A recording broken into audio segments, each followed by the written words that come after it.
bomjardimnoticias.com.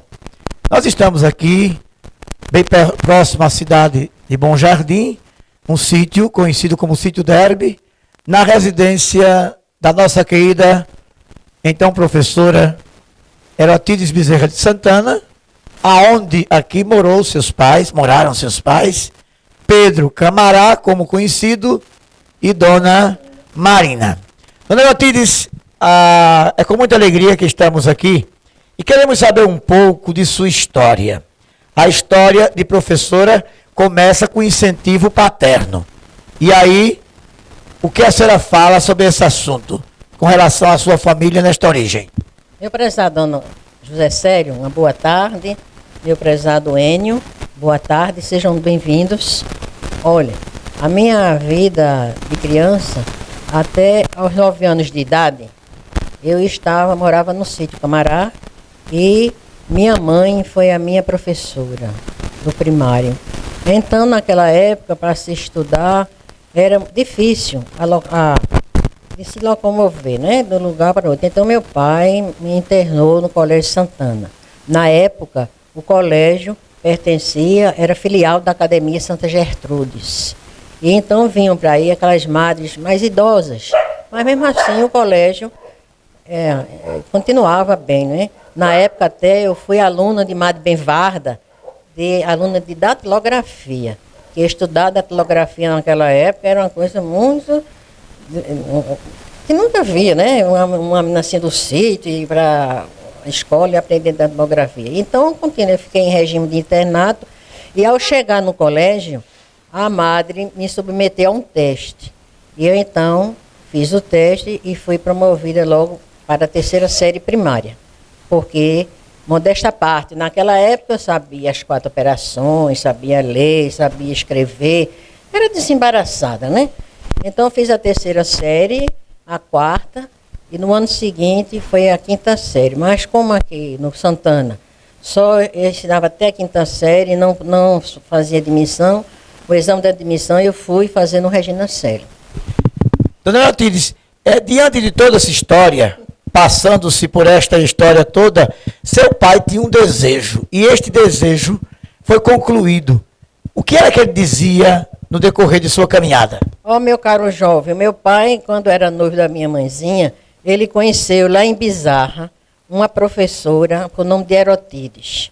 E conheceu um senhor por nome de Djalma, que era o chefe da estação, que naquela época o trem passava em Bizarra, semanalmente. Então eu disse, olha Marina, quando a gente casar, se tiver um filho, o nome dele vai ser Djalma. E se for uma filha, Herotides.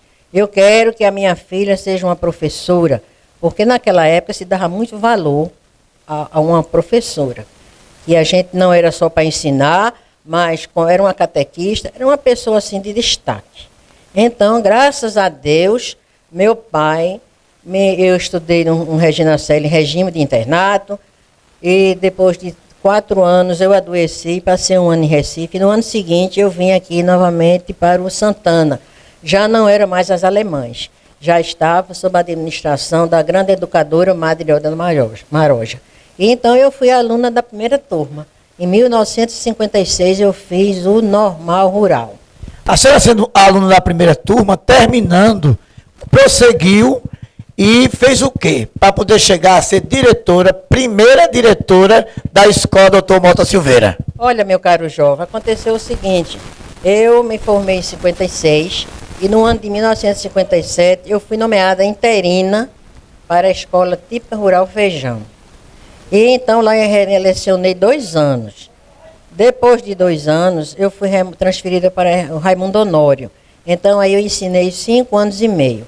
Então completou, no caso, 7 anos e meio. E na época foi construída a escola Aliança para o Progresso, que é essa escola, Dr. Mota Silveira, o prédio na época foi construído com verba da Aliança para o Progresso. E então a nossa inspetora, Dona Ida Brandão, que mensalmente ela fazia visitas às escolas, um dia ela disse a mim, lá no Raimundo Honório, Herotides, vamos inaugurar o prédio novo, que vai ser chamada Escola Dr. Mota Silveira. E precisamos de uma professora para ser responsável da escola. E nós escolhemos você. Já tem 7 anos e meio de magistério, você, modesta à parte, é responsável e dá certo ser a diretora. E aí eu fui a primeira diretora da escola de Mota Silveira. Depois, na época, houve uma exigência do Estado para que os diretores tivessem pedagogia com habilitação em administração escolar. Então, eu fiz o meu curso de pedagogia e continuei, graças a Deus, fui muito bem sucedida. Quero dizer a você e a Enio, que está aqui presente, que todo esse tempo que eu trabalhei, eu segui a psicologia de Dom Bosco. Trabalhei com amor. Ok. E diante deste trabalhar com amor, a gente percebeu que... Quanto tempo a senhora passou na escola do Dr. Mota? 22 anos, na direção. E eu não continuei por mais tempo, porque faleceu meu pai e minha mãezinha. Ela dizia sempre, eu chegava à noite, tarde, né, porque tinha o 3º turno, e ela ficava aqui, como você vê, nesse casarão. E ela, quando eu chegava aqui e abria a porta, ela estava sentada lá na cama. Eu digo, minha mãezinha, porque não dormiu ainda? Esperando por você, minha filha. E então, foi nessa situação, eu então requeri a minha aposentadoria. Veja, quando eu cheguei aqui, Enio, que é administrador do nosso site, ele disse que participou aqui, bem aqui na casa, este casarão, que é um lugar, é um céu. Isso aqui é um ambiente sagrado. Aqui existia uma escola. Que tipo de escola? A senhora começou com a educação logo cedo. Não, mas não era, a escola não era minha, não. Era minha mãezinha. Sim. Que quando meu pai foi convidado por Dr. Oswaldo da Costa Lima. Um dia ele veio com o seu Noé, que na época era prefeito. E chegando aqui, disse, ô Pedro, por que não botar Marina para ensinar? Na época era para ensinar os adultos, porque eles têm interesse que o adulto não só aprendesse a ler, mas assinar o nome, porque tinha que ser eleitor. Foi assim essa história, mas aqui não participei não. Agora eu tenho uma filha, Sônia, que ele se referiu a ela, que na época ele era mais adolescente, ele vinha para aqui e junto aí com Sônia ficavam fazendo deveres, era ele. Ok, quer dizer que era uma escola mais de alfabetização entre adultos, como hoje existem outros projetos seguindo essa filosofia. Mas, dona Lotides, além disso aí, a questão educacional, a senhora tem uma história bonita que depois de toda essa trajetória, a senhora elabora e vive cada dia mais o labor da agricultura. Essa questão de apanhar capim, de dar comida aos animais, tirar leite. Ontem mesmo eu tomei um copo de leite aqui. Conta essa história. Vai tomar. Olha, é o seguinte, antes de começar nessa parte, eu quero dizer a você que ainda se via o nosso torrão natal. Eu fui secretária de administração, na época, na gestão do Coronel Rufino, e fui chefe de gabinete na gestão do filho dele, Fabinho. E então, eu, graças a Deus, tive coragem e força para dar uma ajuda a mais ao nosso torrão natal. E depois disso, o meu hobby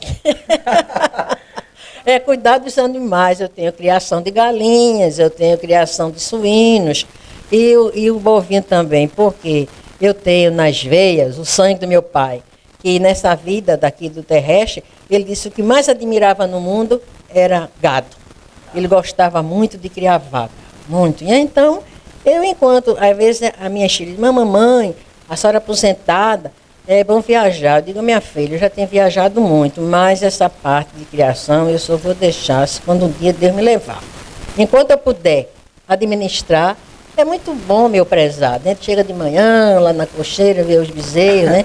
Vai na cocheira tirar aqueles ovos capira, fazer um bolo amarelinho, né? E graças a Deus, a minha vida aqui, eu me sinto como se estivesse num hotel de 4 estrelas.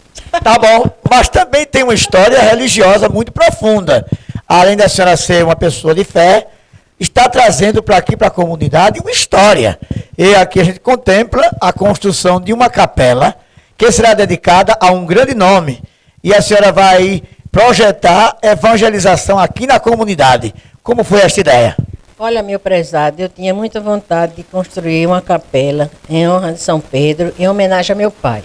Porque graças a Deus, hoje eu tenho a minha vida assim, e graças a ele, né? Porque naquela época, há quantos anos atrás, meu Deus, para se colocar uma filha assim no internato, num colégio particular, era pessoas de muito recurso, né? Mas meu pai sempre foi uma pessoa assim, muito prevenida, né?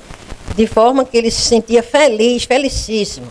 A prova é tanto que aqui na parede se encontra o retrato dele, quando ele estava colocando o anel da minha formatura lá na FAFIC, em Caruaru.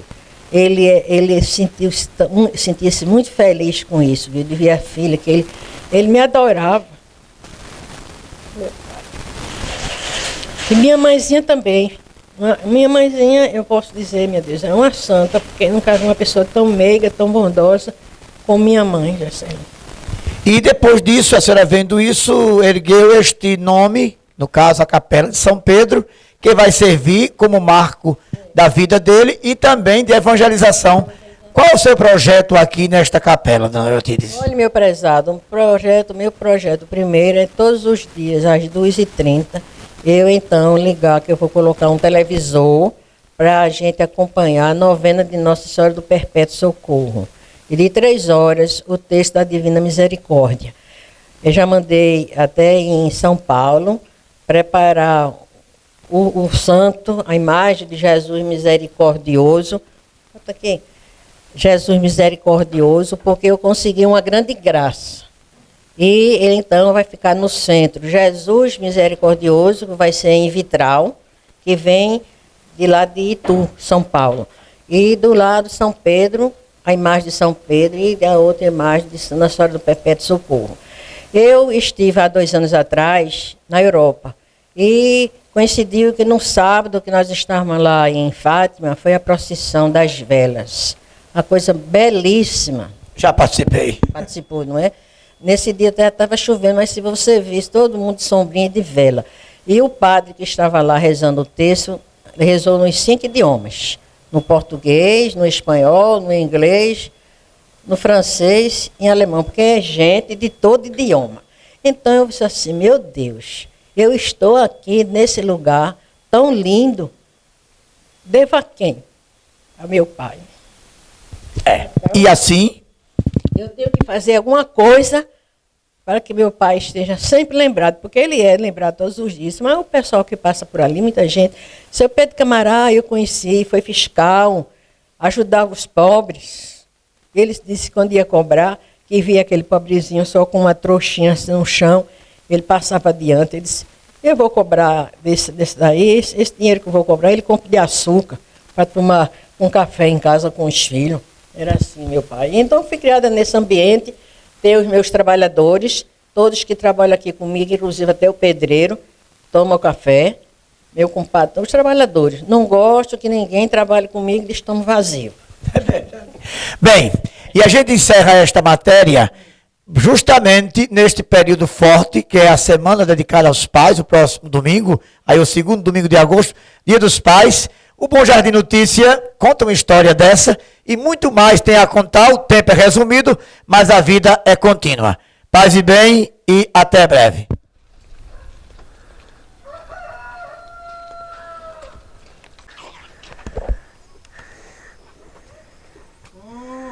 Eu falei do leite. Olha aqui o leite. Quando leite puro, saindo agora da teta. Aí também eu quero dizer a você que também toda essa minha energia, há 18 anos que eu faço hidroginástica em Surubim.